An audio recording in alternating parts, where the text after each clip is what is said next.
Hi friends, ಇವತ್ತು ನಾನು explain ಮಾಡೋಕ್ಕೆ ಹೊರಟಿರೋ ಮೂವಿ ಹೆಸರು ಬರ್ಲಿನ್ ಸಿಂಡ್ರೋಮ್.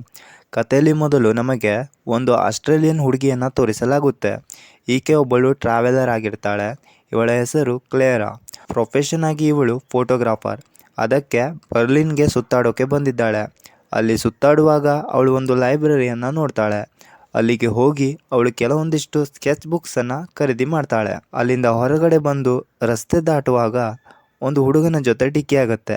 ಅಂದರೆ ಗೊತ್ತಿಲ್ಲದೇ ಇಬ್ಬರಿಗೂ ಡ್ಯಾಶ್ ಆಗುತ್ತೆ. ಇಲ್ಲಿ ಇವನ ಹೆಸರು ಆ್ಯಂಡಿ. ಆ್ಯಂಡಿ ಅವಳ ಬುಕ್ಸನ್ನು ಎತ್ತಿ ಕೊಡಲು ಹೆಲ್ಪ್ ಮಾಡುತ್ತಾನೆ. ಒಳ್ಳೆಯ ವಿಷಯ ಏನಂದರೆ ಆ್ಯಂಡಿಗೆ ಇಂಗ್ಲೀಷ್ ಮಾತಾಡೋಕ್ಕೆ ಬರುತ್ತೆ. ಇಲ್ಲಾಂದರೆ ಬರ್ಲಿನಲ್ಲಿ ಎಲ್ಲ ಮಾತಾಡೋದು ಜರ್ಮನಿ. ಇಬ್ಬರು ಮಾತಾಡ್ತಾ ಫ್ರೆಂಡ್ಸ್ ಆಗ್ತಾರೆ, ಕ್ಲೋಸ್ ಆಗ್ತಾರೆ. ಇಲ್ಲಿ ಕ್ಲೇರಾ ಮತ್ತು ಆ್ಯಂಡಿ ಒಂದು ಪಾರ್ಕ್ಗೆ ಹೋಗಿದ್ದಾರೆ. ಇಲ್ಲಿ ಆ್ಯಂಡಿ ಕ್ಲೇರಾ ಹತ್ತಿರ ಹೇಳ್ತಾನೆ, ನಾನು ಪ್ರೊಫೆಷನ್ ಆಗಿ ಟೀಚರ್ ಆಗಿ ವರ್ಕ್ ಮಾಡುತ್ತಿದ್ದೇನೆ. ಅದಕ್ಕೆ ಕ್ಲೇರಾ, ನಾನೊಬ್ಬಳು ಫೋಟೋಗ್ರಾಫರ್, ಒಂದು ಕೆಲಸದ ಮೇಲೆ ಇಲ್ಲಿಗೆ ಬಂದಿದ್ದೇನೆ. ಇದಾದ ಬಳಿಕ ಇಬ್ಬರು ಜೊತೆಗೆ ಸೇರಿ ಬರ್ಲಿನನ್ನು ಸುತ್ತಾಡ್ತಾರೆ. ಕ್ಲೇರಾಗೆ ಆ್ಯಂಡಿಯ ನಡವಳಿಕೆ, ಅವನ ಕ್ಯಾರೆಕ್ಟರ್ ಇಷ್ಟವಾಗುತ್ತೆ. ಇದಾದ ಬಳಿಕ ಆ್ಯಂಡಿ ಸಂಜೆ ಆದ ಕಾರಣ ಕ್ಲೇರಾಳನ್ನು ಅವಳ ಹೋಟೆಲಿಗೆ ಬಿಡೋಕೆ ಬಂದಿದ್ದಾನೆ. ಇಲ್ಲಿ ಇಬ್ಬರು ಒಬ್ಬರೊಬ್ಬರನ್ನು ನೋಡಿ ಆಕರ್ಷಿತರಾಗ್ತಾರೆ. ಅದಕ್ಕೆ ಆ್ಯಂಡಿ ಕ್ಲೇರಾಳ ಕೂದಲನ್ನು ಟಚ್ ಮಾಡ್ತಾನೆ. ಇದು ಇವಳಿಗೆ ಇಷ್ಟವಾಗುತ್ತೆ. ಇದಾದ ಬಳಿಕ ಕ್ಲೇರಾ ಅಲ್ಲಿಂದ ಹೊರಟು ಹೋಗ್ತಾಳೆ. ಇವಳು ಇಡೀ ದಿನ ತೆಗೆದ ಫೋಟೋಸ್ಗಳನ್ನು ನೋಡಲು ಸ್ಟಾರ್ಟ್ ಮಾಡ್ತಾಳೆ. ಅದರಲ್ಲಿ ಆ್ಯಂಡಿಯ ಫೋಟೋಸ್ಗಳು ಇರುತ್ತೆ. ಏನಂದರೆ ಅವಳಿಗೆ ಮತ್ತೊಮ್ಮೆ ಆ್ಯಂಡಿಯನ್ನು ಮೀಟ್ ಮಾಡಬೇಕು ಅನಿಸುತ್ತೆ. ಆದರೆ ಅವಳ ಹತ್ತಿರ ಆ್ಯಂಡಿಯ ಅಡ್ರೆಸ್ ಕೂಡ ಇಲ್ಲ, ಕೊನೆ ಪಕ್ಷ ಅವನ ನಂಬರ್ ಕೂಡ ಇಲ್ಲ. ಆ್ಯಂಡ್ ಮಾರನೇ ದಿನ ಅದೇ ಜಾಗಕ್ಕೆ ಹೋಗ್ತಾಳೆ. ಮೊದಲು ಅದೇ ಜಾಗದಲ್ಲಿ ಆ್ಯಂಡಿಯನ್ನು ಮೀಟ್ ಆಗಿದ್ದಳು. ಇಲ್ಲಿ ಇನ್ನೊಂದು ಬಾರಿ ಆ್ಯಂಡಿ ಅವಳಿಗೆ ಸಿಗ್ತಾನೆ. ಹಾಗೆ ಆ್ಯಂಡಿಗೂ ಇಲ್ಲಿ ಗೊತ್ತಾಗಿದೆ ಕ್ಲೇರಾ ಅವನನ್ನು ಇಷ್ಟಪಡುತ್ತಿದ್ದಾಳೆ ಅಂತ. ಈ ದಿನ ಕೂಡ ಇಬ್ಬರು ಜೊತೆಗೆ ಸೇರಿ ತುಂಬ ಸಮಯ ಸ್ಪೆಂಡ್ ಮಾಡ್ತಾರೆ. ಆ್ಯಂಡ್ ನೆಕ್ಸ್ಟ್ ಸೀನಲ್ಲಿ ಆ್ಯಂಡಿ ಸಿಟಿಯಿಂದ ತುಂಬ ದೂರವಿರುವ ಅವನ ಮನೆಗೆ ಕ್ಲೇರಾಳನ್ನು ಕರೆದುಕೊಂಡು ಬಂದಿದ್ದಾನೆ. ಅದು ಒಂದು ನಿರ್ಜನ ಪ್ರದೇಶವಾಗಿರುತ್ತೆ. ಆದರೆ ಕ್ಲೇರಾಗೆ ಇವನ ಮೇಲೆ ಯಾವುದೇ ಸಂದೇಹವಾಗಲಿ, ಡೌಟ್ ಅನ್ನೋದು ಯಾವುದೂ ಇರೋದಿಲ್ಲ. ಯಾಕೆಂದರೆ ಅವಳಿಗೆ ಆ್ಯಂಡಿಯ ಮೇಲೆ ತುಂಬ ಪ್ರೀತಿ, ಒಂದು ದೃಢವಾದ ನಂಬಿಕೆ ಬಂದಿದೆ. ಇಲ್ಲಿ ಇಬ್ಬರು ಮನೆಯೊಳಗಡೆ ಹೋಗಿ ಒಬ್ಬರ ಜೊತೆಗೆ ಸೇರಿ ಇಂಟಿಮೇಟ್ ಆಗ್ತಾರೆ. ಆ್ಯಂಡ್ ಮಾರನೇ ದಿನ ಬೆಳಗ್ಗೆ ಆಗುತ್ತೆ ನೋಡಿ. ನಿಜವಾದ ಕತೆ ಇಲ್ಲಿಂದನೇ ಸ್ಟಾರ್ಟ್ ಆಗೋದು. ಇವಳು ಎದ್ದ ಕೂಡಲೇ ಮನೆಯೆಲ್ಲ ನೋಡ್ತಾಳೆ. ಆದರೆ ಆ್ಯಂಡಿ ಮನೆಯಲ್ಲೇ ಇರೋದಿಲ್ಲ. ಏನಂದರೆ ಅವನು ಸ್ಕೂಲ್ಗೆ ಹೋಗಿದ್ದಾನೆ, ಅಲ್ಲಿ ಮಕ್ಕಳಿಗೆ ಇಂಗ್ಲೀಷನ್ನು ಟೀಚ್ ಕೊಡಲು. ಕ್ಲೇರಾ ಹೊರಗಡೆ ಹೋಗೋಕ್ಕೆ ರೆಡಿ ಆಗ್ತಾಳೆ. ಇಲ್ಲಿ ಡೋರ್ ಹತ್ತಿರ ಹೋಗಿ ನೋಡಿದಾಗ ಅವಳಿಗೆ ಆಶ್ಚರ್ಯವಾಗುತ್ತೆ, ಆ್ಯಂಡಿ ಹೊರಗಡೆಯಿಂದ ಲಾಕ್ ಮಾಡಿ ಹೋಗಿದ್ದಾನೆ ಅಂತ. ಈ ಮನೆಯಲ್ಲಿ ಇನ್ನೊಂದು ರೂಮ್ ಕೂಡ ಲಾಕ್ ಆಗಿರುತ್ತೆ. ಆದರೆ ಕ್ಲೇರಾ ಅದರ ಬಗ್ಗೆ ಹೆಚ್ಚು ಗಮನ ಕೊಡೋದಿಲ್ಲ. ಇಲ್ಲಿ ಕ್ಲೇರಾಗೆ ಅನಿಸುತ್ತೆ ಆ್ಯಂಡಿ ಕೀ ಕೊಡೋದನ್ನು ಮರೆತಿರಬಹುದು ಅಂತ. ಅವಳು ಪೂರ್ತಿ ದಿನ ಮನೆಯಲ್ಲೇ ಕಳೀತಾಳೆ. ಆ್ಯಂಡ್ ಸಂಜೆ ವೇಳೆ ಆ್ಯಂಡಿ ಮನೆಗೆ ವಾಪಸ್ ಬರ್ತಾನೆ. ಕ್ಲೇರಾ ಅವನಿಗೆ ಹೇಳ್ತಾಳೆ, ನೀನು ನನಗೆ ಕೀ ಕೊಡೋದನ್ನು ಮರೆತಿದ್ಯಾ? ಆ್ಯಂಡಿ ಹೇಳ್ತಾನೆ, ಹಾಂ. ಕ್ಲೇರಾ ಅವನ ಹತ್ತಿರ ಜೋಕ್ ಮಾಡ್ತಾ, ನೀನು ನನ್ನನ್ನು ಈ ಮನೆಯಲ್ಲಿ ಬಂಧಿಸಿ ಹೋದೆ ಅಂದ್ಕೊಂಡೆ. ಇದಕ್ಕೆ ಆ್ಯಂಡಿ ಏನೂ ಆನ್ಸರ್ ಮಾಡಲ್ಲ. ಇಲ್ಲಿ ಮತ್ತೊಮ್ಮೆ ಇಬ್ಬರ ಜೊತೆಗೆ ಸೇರಿ ಇಂಟಿಮೇಟ್ ಆಗ್ತಾರೆ. ಆ್ಯಂಡ್ ನೆಕ್ಸ್ಟ್ ಡೇ ಬೆಳಿಗ್ಗೆ ಆಗುತ್ತೆ. ಆ್ಯಂಡಿ ಸ್ಕೂಲ್ಗೆ ಹೋಗೋಕ್ಕೆ ರೆಡಿ ಆಗಿದ್ದಾನೆ. ಕ್ಲೇರಾ ಅವನನ್ನು ತಡೆದು ಕೀ ಎಲ್ಲಿದೆ ಅಂತ ಕೇಳ್ತಾಳೆ. ಅದಕ್ಕೆ ಆ್ಯಂಡಿ, ಟೇಬಲ್ ಮೇಲೆ ಇಟ್ಟಿದ್ದೀನಿ. ಇಲ್ಲಿ ಟೇಬಲ್ ಮೇಲೆ ಒಂದು ಚಾವಿ ಇರುತ್ತೆ. ಅದನ್ನು ನೋಡಿ ಕ್ಲೇರಾ ರಿಲ್ಯಾಕ್ಸ್ ಆಗಿ ಒಂದು ಸಲ ಮತ್ತೆ ನಿದ್ರೆ ಮಾಡ್ತಾಳೆ. ಆ್ಯಂಡಿ ಅವನ ಸ್ಕೂಲ್ಗೆ ಹೊರಟು ಬಿಡ್ತಾನೆ. ಕೆಲವು ಸಮಯದ ನಂತರ ಇವಳಿಗೆ ಎಚ್ಚರವಾಗುತ್ತೆ. ಅವಳು ನೋಡ್ತಾಳೆ, ಅಲ್ಲಿ ಒಂದು ಫೋಟೋ ಇದೆ. ಅದರ ಮೇಲೆ ಆ ಫೋಟೋದ ಶೋಲ್ಡರ್ ಮೇಲೆ ಮೈನ್ ಅಂತ ಬರೆದಿರುತ್ತೆ. ಇದನ್ನೆಲ್ಲ ನೋಡಿ ಇವಳಿಗೆ ವಿಚಿತ್ರ ಅನಿಸುತ್ತೆ. ಅವಳು ಬೇಗನೆ ರೆಡಿಯಾಗಿ ಬಾಗಿಲಿನ ಬಳಿಗೆ ಬರ್ತಾಳೆ. ಆದರೆ ಈ ಕೀಯಿಂದ ಆ ಡೋರ್ ಓಪನ್ ಆಗ್ತಾ ಇಲ್ಲ. ಅವಳಿಗೆ ಈಗ ಅರ್ಥವಾಗುತ್ತೆ ಆ್ಯಂಡಿ ಬೇಕು ಅಂತಾನೆ ಬೇರೆ ಒಂದು ಕೀಯನ್ನು ಬಿಟ್ಟು ಹೋಗಿದ್ದಾನೆ. ಇದಾದ ಬಳಿಕ ಕ್ಲೇರಾ ಅವಳ ಸೆಲ್ ಫೋನನ್ನು ಚಾರ್ಜ್ ಮಾಡ್ತಾಳೆ. ಸ್ವಿಚ್ ಆಫ್ ಆಗಿದ್ದ ಮೊಬೈಲ್ ಆನ್ ಆಗುತ್ತೆ. ಬಟ್ ಅದರಲ್ಲಿ ಸಿಮ್ ಕಾರ್ಡ್ ಇರೋದಿಲ್ಲ. ಅಂದರೆ ಆ್ಯಂಡಿ ಮೊಬೈಲಲ್ಲಿರೋ ಸಿಮ್ ಕಾರ್ಡನ್ನು ತೆಗೆದಿದ್ದಾನೆ. ಅವಳಿಗೆ ಗಾಬರಿ ಆಗುತ್ತೆ. ಅವಳಿಗೆ ಕನ್ಫರ್ಮ್ ಆಗಿದ್ದಾಳೆ ಆ್ಯಂಡಿ ಖಂಡಿತ ಒಳ್ಳೆ ವ್ಯಕ್ತಿ ಅಲ್ಲ ಅಂತ.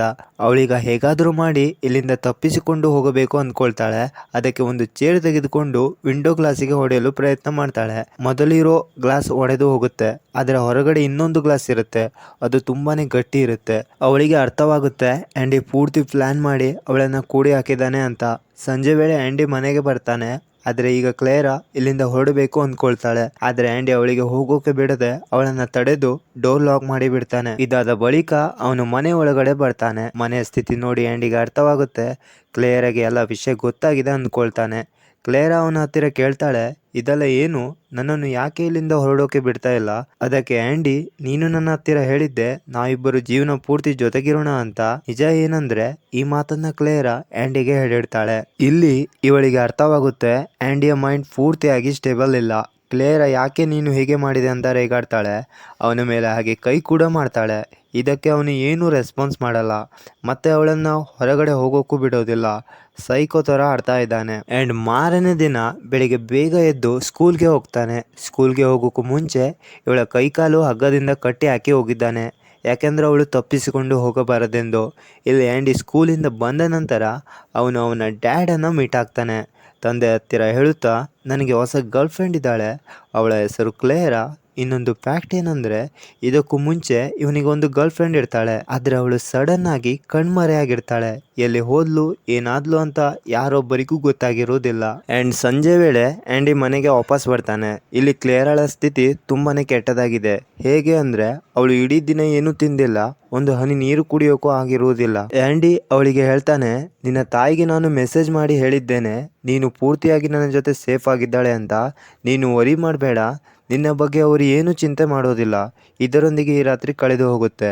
ಈ ದಿನ ಬೆಳಿಗ್ಗೆ ಆ್ಯಂಡಿ ಅವನ ಸ್ಕೂಲ್ಗೆ ಹೋಗೋಕೆ ರೆಡಿ ಆಗಿದ್ದಾನೆ. ಇವತ್ತು ಕೂಡ ಇವನು ಕ್ಲೇರಾಳ ಕೈಕಾಲನ್ನ ಕಟ್ಟಿ ಹಾಕಲು ಹೋಗ್ತಾನೆ. ಅದಕ್ಕೆ ಅವಳು ಹೇಳ್ತಾಳೆ, ಹೇಗಿದ್ರು ನೀನು ಡೋರ್ ಲಾಕ್ ಮಾಡಿ ಹೋಗ್ತೀಯಾ, ನಾನು ಇಲ್ಲಿಂದ ತಪ್ಪಿಸಿಕೊಂಡು ಹೋಗೋಕೆ ಆಗೋದಿಲ್ಲ. ಈ ಮಾತಿಗೆ ಆ್ಯಂಡಿ ಒಪ್ಪಿಕೊಳ್ತಾನೆ. ಅಲ್ಲಿಂದ ಆಮೇಲೆ ಅವನು ಸ್ಕೂಲ್ಗೆ ಹೊರಟು ಹೋಗ್ತಾನೆ. ಅವನು ಹೋದ್ಮೇಲೆ ಕ್ಲೇರಾ ಇಲ್ಲಿಂದ ತಪ್ಪಿಸಿಕೊಂಡು ಹೋಗೋಕೆ ಪ್ಲಾನ್ ಮಾಡ್ತಾಳೆ. ಆದರೆ ಅವಳಿಗೆ ಯಾವುದೇ ರೀತಿ ದಾರಿ ಕಾಣೋದಿಲ್ಲ. ಮಂಚದಡಿಗೆ ಒಂದು ಸ್ಕ್ರೂ ಡ್ರೈವರ್ ಸಿಗುತ್ತೆ. ಅದನ್ನು ಅವಳ ಹತ್ತಿರನೇ ಇಟ್ಟುಕೊಂಡಿರ್ತಾಳೆ. ಸಂಜೆ ವೇಳೆ ಆ್ಯಂಡಿ ಮನೆಗೆ ವಾಪಸ್ ಬರ್ತಾನೆ. ಅವನು ನೋಡ್ತಾನೆ ಕ್ಲೇರಾ ಫಜಲ್ ಜೊತೆಗೆ ಆಡ್ತಾ ಇದ್ದಾಳೆ. ಆ ಫಜಲನ್ನು ಒಂದು ದಿನ ಮುಂಚೆ ಅವಳಿಗಂತಾನೆ ತಂದಿರ್ತಾನೆ. ಅವಳು ಇದರ ಜೊತೆಗೆ ಹ್ಯಾಪಿಯಾಗಿದ್ದಾಳೆ ಅನ್ನೋ ಹಾಗೆ ನಟಿಸ್ತಾ ಇರ್ತಾಳೆ. ಈಕೆ ಆ್ಯಂಡಿ ಹತ್ತಿರ ಹೇಳ್ತಾಳೆ, ನನಗೆ ಈ ಫಜಲ್ ಸಾಲ್ವ್ ಮಾಡೋಕೆ ನಿನ್ನ ಹೆಲ್ಪ್ ಬೇಕು. ಅದಕ್ಕೆ ಆ್ಯಂಡಿ ಅವಳಿಗೆ ಹೆಲ್ಪ್ ಮಾಡ್ತಾನೆ. ಇದೇ ಸಮಯದಲ್ಲಿ ಕ್ಲೇರಾ ಸ್ಕ್ರೂ ಡ್ರೈವರ್ ತೆಗೆದುಕೊಂಡು ಅವನ ಕೈಗೆ ಜೋರಾಗಿ ಇರಿತಾಳೆ. ಇದರಿಂದ ಅವನ ಹ್ಯಾಂಡ್ಗೆ ತುಂಬ ದೊಡ್ಡ ಪೆಟ್ಟು ಬೀಳುತ್ತೆ. ಈಕೆ ಅವನ ಬಳಿ ಇರೋ ಕೀ ತೆಗೆದುಕೊಂಡು ಡೋರ್ ಓಪನ್ ಮಾಡಿ ಕೆಳಗಡೆ ಬರ್ತಾಳೆ. ಅದರ ಕೆಳಗಡೆ ಇನ್ನೊಂದು ಬಾಗಿಲಿರುತ್ತೆ, ಅದು ಕೂಡ ಲಾಕ್ ಆಗಿರುತ್ತೆ. ಅಷ್ಟರಲ್ಲೇ ಆ್ಯಂಡಿ ಅಲ್ಲಿಗೆ ಬಂದು ಕ್ಲೇರಾಗೆ ಸಿಟ್ಟಿನಿಂದ ಹೊಡೆಯಲು ಸ್ಟಾರ್ಟ್ ಮಾಡ್ತಾನೆ. ಇದರಿಂದ ಅವನ ಹೊಡೆತಕ್ಕೆ ಮೂರ್ಛೆ ತಪ್ಪಿ ಹೋಗ್ತಾಳೆ. ಅದಾದ ನಂತರ ಇನ್ನೊಂದು ಸಲ ಅವಳನ್ನು ಎತ್ತಿಕೊಂಡು ಮೇಲಕ್ಕೆ ಕರೆದುಕೊಂಡು ಬರ್ತಾನೆ. ಇಲ್ಲಿ ಆ್ಯಂಡಿ ಕ್ಲೇರಾಳ ವಿಚಿತ್ರವಾಗಿರುವ ಫೋಟೋಸ್ಗಳನ್ನು ತೆಗಿತಾನೆ. ಯಾಕೆ ಅಂದರೆ ಅವನ ಮೈಂಡ್ ಪೂರ್ತಿಯಾಗಿ ಸ್ಟೇಬಲ್ ಇಲ್ಲ. ಆ್ಯಂಡ್ ಮಾರನೇ ದಿನ ಆ್ಯಂಡಿ ಸ್ಕೂಲ್ಗೆ ಹೋದಾಗ ಒಂದು ಹುಡುಗಿಯನ್ನು ಗುರಾಯಿಸಿ ನೋಡ್ತಾ ಇದ್ದಾನೆ. ಇದರ ಅರ್ಥ ಅವನ ನೆಕ್ಸ್ಟ್ ಬೇಟೆ ಅವನ ಸ್ಟೂಡೆಂಟ್. ಮತ್ತೊಂದು ಸೀನಲ್ಲಿ ಕ್ಲೇರಾ ಡೋರ್ ಓಪನ್ ಮಾಡುವ ಬೇಡವಾದ ಪ್ರಯತ್ನ ಮಾಡ್ತಾ ಇದ್ದಾಳೆ. ಕೆಲವು ಸಮಯದ ಬಳಿಕ ಆ್ಯಂಡಿ ವಾಪಸ್ ಮನೆಗೆ ಬರ್ತಾನೆ. ಇಲ್ಲಿ ಕ್ಲೇರಾ ಸೈಲೆಂಟಾಗಿ ಕುಳಿತುಕೊಂಡಿದ್ದಾಳೆ. ಯಾಕೆಂದರೆ ಅವಳಿಗೆ ಗೊತ್ತಿದೆ, ಏನಾದರೂ ನಾನು ಇಲ್ಲಿ ತಪ್ಪಿಸಿಕೊಂಡು ಹೋಗೋ ಪ್ರಯತ್ನ ಮಾಡಿದರೆ ಆ್ಯಂಡಿ ಅವಳ ಮೇಲೆ ರೂಢಾಗಿ ನಡೆದುಕೊಳ್ಳಬಹುದು. ಇದರಿಂದ ಅವಳ ಪ್ರಾಣಕ್ಕೂ ಅಪಾಯವಾಗಬಹುದು. ಕ್ಲೇರಾ ಈ ಮನೆಯಲ್ಲಿ ಇದ್ದು ತುಂಬ ದಿನ ಕಳೆದಿದೆ. ಇಲ್ಲಿ ಒಂದು ದಿನ ಆ್ಯಂಡಿ ಸ್ಕೂಲಲ್ಲಿ ಗುರಾಯಿಸ್ತಿದ್ದ ಅದೇ ಸ್ಟೂಡೆಂಟ್ ಇಲ್ಲಿಗೆ ಬಂದಿದ್ದಾಳೆ. ಆದರೆ ಆ್ಯಂಡಿ ಅವಳಿಗೆ ಇಲ್ಲಿಂದ ಹೊರಟು ಹೋಗೋಕೆ ಹೇಳ್ತಾನೆ. ಕ್ಲೇರಾ ಅವಳನ್ನ ನೋಡ್ತಾಳೆ, ಆದರೆ ಇಲ್ಲಿ ಅವಳು ಏನು ಕೂಡ ಮಾತಾಡೋದಿಲ್ಲ. ಆ ಸ್ಟೂಡೆಂಟ್ ಹತ್ತಿರ ಕ್ಲೇರಾ ಹೆಲ್ಪ್ ಕೇಳಿದ್ರೆ ಆ್ಯಂಡಿ ಮನೆಗೆ ಬಂದ ಅವಳನ್ನ ಲಾಕ್ ಮಾಡುತ್ತಾನೆ ಎಂದು ಅದಕ್ಕೆ ಅವಳು ಸುಮ್ಮನೆ ಇರ್ತಾಳೆ. ಈ ಹುಡುಗಿ ಇಲ್ಲಿಂದ ಹೊರಟು ಹೋಗ್ತಾಳೆ. ಈಗ ಇಲ್ಲಿ ಕ್ಲೇರಾಗೆ ತುಂಬಾ ತಿಂಗಳು ಕಳೆದು ಹೋಗಿದೆ. ಆ್ಯಂಡಿ ಅವಳ ಕೂದಲನ್ನ ಕಟ್ ಮಾಡ್ತಾ ಇದ್ದಾನೆ. ಇದೇ ಮನೆಯಲ್ಲಿ ಒಂದು ರೂಮ್ ಇರುತ್ತೆ, ಅಲ್ಲಿಗೆ ಆ್ಯಂಡಿ ತುಂಬಾ ಸಲ ಹೋಗಿದ್ದಾನೆ. ಬರುವಾಗ ಲಾಕ್ ಮಾಡಿ ಬರ್ತಾನೆ. ಇದರ ಜೊತೆಗೆ ಕ್ಲೇರಾಗೆ ಸ್ನಾನ ಮಾಡುವಾಗ ಬಕೆಟ್ ಒಳಗಡೆ ಕೂದಲು ಬಿದ್ದಿರುವುದನ್ನ ನೋಡ್ತಾಳೆ. ಅವಳಿಗೆ ಇದು ಯಾರ ಕೂದಲು ಅನ್ನೋದು ಅರ್ಥವಾಗೋದಿಲ್ಲ. ತುಂಬಾ ತಿಂಗಳು ಕಳೆದಿದೆ. ಇಲ್ಲಿ ಕ್ಲೇರಾಗೆ ನಂಬಿಕೆನೆ ಹೊರಟು ಹೋಗಿದೆ. ಅವಳು ಇಲ್ಲಿಂದ ಯಾವತ್ತೂ ತಪ್ಪಿಸಿಕೊಂಡು ಹೋಗೋಕೆ ಆಗೋದಿಲ್ಲ ಅಂತ.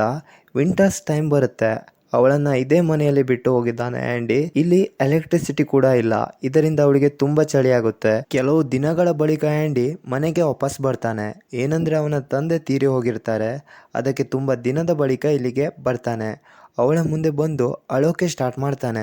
ಕ್ಲೇರಾ ತನ್ನ ಸೋಲನ್ನು ಒಪ್ಪಿಕೊಂಡಿದ್ದಾಳೆ. ಅದಕ್ಕೆ ಅವಳು ಅವನನ್ನ ತಬ್ಬಿಕೊಂಡು ಸಮಾಧಾನ ಮಾಡ್ತಾ ಇದ್ದಾಳೆ. ಅವಳಿಗೂ ಗೊತ್ತಾಗಿದೆ, ಇನ್ನು ಹೋಗ್ತಾ ಹೋಗ್ತಾ ಮುಂದೆ ನನ್ನದು ಇದೇ ಜೀವನ. ಮುಂದೆ ಅವಳು ಆ್ಯಂಡಿ ಜೊತೆಗೆ ನಾರ್ಮಲ್ ಆಗಿ ಇರೋಕೆ ಸ್ಟಾರ್ಟ್ ಮಾಡ್ತಾಳೆ. ಇದಾದ ನಂತರ ಆ್ಯಂಡಿ ಕ್ಲೇರಾಗೆ ಒಂದು ನಾಯಿ ಮರಿಯೊಂದನ್ನ ತಂದು ಕೊಡ್ತಾನೆ. ಅದನ್ನ ನೋಡಿ ಅವಳು ತುಂಬಾ ಹ್ಯಾಪಿ ಆಗಿದ್ದಾಳೆ. ಕೆಲವು ದಿನಗಳ ಬಳಿಕ ಆ್ಯಂಡಿ ಕ್ಲೇರಾಳನ್ನು ಕಾರಿನ ಡಿಕ್ಕಿಯಲ್ಲಿ ಹಾಕಿಕೊಂಡು ಒಂದು ನಿರ್ಜನ ಪ್ರದೇಶಕ್ಕೆ ಬಂದಿದ್ದಾನೆ. ಇಲ್ಲಿ ಆಂಡಿ ಅವಳನ್ನ ಕೊಂದು ಸಮಾಧಿ ಮಾಡಬೇಕು ಅಂದುಕೊಂಡಿದ್ದಾನೆ. ಕ್ಲೇರಿಗೂ ತಿಳಿಯುತ್ತೆ, ಅದಕ್ಕೆ ಕಣ್ಣನ್ನು ಮುಚ್ಚಿಕೊಂಡು ನಿಂತು ಬಿಡುತ್ತಾಳೆ. ಅವಳಿಗೂ ಅನ್ಸುತ್ತೆ ಇದೇ ಅವಳ ಡೆಸ್ಟಿನಿ ಅಂತ. ಆದ್ರೆ ಅಲ್ಲಿಗೆ ಒಂದು ಮಗು ಮತ್ತು ತಾಯಿ ಅಲ್ಲಿಗೆ ಬರ್ತಾರೆ. ಏನಂದ್ರೆ ಆ ಮಗುವಿನ ತಾಯಿಗೆ ಬಲವಾದ ಪೆಟ್ಟು ಬಿದ್ದಿದೆ. ಆಂಡಿ ಆ ಮಗುವಿನ ತಾಯಿ ಹತ್ತಿರ ಕ್ಲೇರಾಗೆ ಅವಕಾಶ ಸಿಗುತ್ತೆ. ಆ ಮಗುವಿಗೆ ಆಂಡಿ ಬಗ್ಗೆ ಎಲ್ಲವನ್ನು ಹೇಳೋ ಪ್ರಯತ್ನ ಮಾಡ್ತಾಳೆ. ಬಟ್ ಆ ಮಗುವಿಗೆ ಇಂಗ್ಲಿಷ್ ಬರೋದಿಲ್ಲ, ಜರ್ಮನ್ ಮಾತ್ರ ಅರ್ಥವಾಗುತ್ತೆ. ಆದ್ದರಿಂದ ಆ ಮಗು ಕ್ಲೇರಾಳಿಂದ ದೂರ ಹೋಗ್ತಾಳೆ. ಆಂಡಿ ಇವಾಗ ಕ್ಲೇರಾಳನ್ನ ಸಾಯಿಸೋದಿಲ್ಲ, ಅವಳನ್ನ ಮನೆಗೆ ಕರೆದುಕೊಂಡು ಬಂದಿದ್ದಾನೆ. ಮಾರನೇ ದಿನ ಆಂಡಿ ಸ್ಕೂಲ್ಗೆ ಹೋದಾಗ ಇಲ್ಲಿ ಕ್ಲೇರಾ ಆ ರೂಮಿಗೆ ಹೋಗ್ತಾಳೆ. ಆಂಡಿ ಆ ರೂಮನ್ನು ಯಾವಾಗಲೂ ಲಾಕ್ ಮಾಡಿ ಇಡುತ್ತಿದ್ದ. ಧೈರ್ಯ ಮಾಡಿಕೊಂಡು ಹೇಗೋ ಒಬ್ಬಳೇ ಹೋಗ್ತಾಳೆ. ಕ್ಲೇರಾ ಆ ರೂಮಿನ ಒಳಗಡೆ ಹೋಗಿ ನೋಡಿದಾಗ ಅಲ್ಲಿ ಆಂಡಿ ಅವಳ ತುಂಬಾ ನ್ಯೂಡ್ ಫೋಟೋಸ್ ಗಳನ್ನ ಅಲ್ಲಿ ಇಟ್ಟಿದ್ದಾನೆ. ಹಾಗೆ ತುಂಬಾ ಜನರ ಹುಡುಗಿಯರ ಫೋಟೋಸ್ ಗಳು ಅಲ್ಲಿ ಇರುತ್ತೆ. ಇದರ ಅರ್ಥ ಇವಳಿಗಿಂತ ಮೊದಲು ತುಂಬಾ ಜನ ಹುಡುಗಿಯರ ಹತ್ತಿರ ಇದೇ ರೀತಿ ನಡೆದುಕೊಂಡಿದ್ದಾನೆ. ಆಮೇಲೆ ಅವನು ಎಲ್ಲ ಹುಡುಗಿಯರನ್ನ ಸಾಯಿಸಿದ್ದಾನೆ. ಈಗ ಅವನು ಇವಳ ಜೊತೆ ಕೂಡ ಹಾಗೆ ಮಾಡ್ತಾನೆ. ಅಷ್ಟರಲ್ಲಿ ಒಂದು ಮನೆಯಿಂದ ಟಾರ್ಚ್ ಬೆಳಕು ಬರುತ್ತೆ. ಕ್ಲೇರಾ ವಿಂಡೋ ಬಳಿಗೆ ಬಂದು ನೋಡ್ತಾಳೆ. ಹೊರಗಡೆಯಿಂದ ಒಬ್ಬ ವ್ಯಕ್ತಿ ಆ ರೂಮಿನ ಒಳಗಡೆ ಟಾರ್ಚ್ ಆನ್ ಮಾಡಿಕೊಂಡು ಏನೋ ಒಂದು ಹುಡುಕ್ತಾ ಇದ್ದಾನೆ. ಆ ವ್ಯಕ್ತಿ ಕ್ಲೇರಾಳನ್ನ ವಿಂಡೋ ಸೈಡ್ ಇಂದ ನೋಡ್ತಾನೆ. ಕ್ಲೇರಾ ಅವನ ಹತ್ತಿರ ಹೆಲ್ಪ್ ಕೇಳ್ತಾಳೆ. ಆ ವ್ಯಕ್ತಿಗೆ ತಿಳಿಯುತ್ತೆ ಈ ಹುಡುಗಿ ಆ ಮನೆಯಲ್ಲಿ ಸಿಕ್ಕಿ ಹಾಕಿಕೊಂಡಿದ್ದಾಳೆ ಅಂತ. ಅವನು ಅಲ್ಲಿಗೆ ಬಂದು ಡೋರ್ ಓಪನ್ ಮಾಡಲು ಪ್ರಯತ್ನ ಮಾಡ್ತಾನೆ. ಅಷ್ಟರಲ್ಲಿ ಆಂಡಿ ಅಲ್ಲಿಗೆ ಬಂದು ಆ ವ್ಯಕ್ತಿಯನ್ನ ಕೊಂದೇ ಹಾಕ್ತಾನೆ. ಆ ವ್ಯಕ್ತಿಯನ್ನ ಸುಟ್ಟು ಹಾಕುತ್ತಿರೋದನ್ನ ಕ್ಲೇರಾ ಪೀಪೋಲಿಂದ ನೋಡ್ತಾಳೆ. ಅದನ್ನ ನೋಡಿ ಜೋರಾಗಿ ಅಳೋಕೆ ಸ್ಟಾರ್ಟ್ ಮಾಡ್ತಾಳೆ. ದಿನ ಕಳೆಯುತ್ತೆ.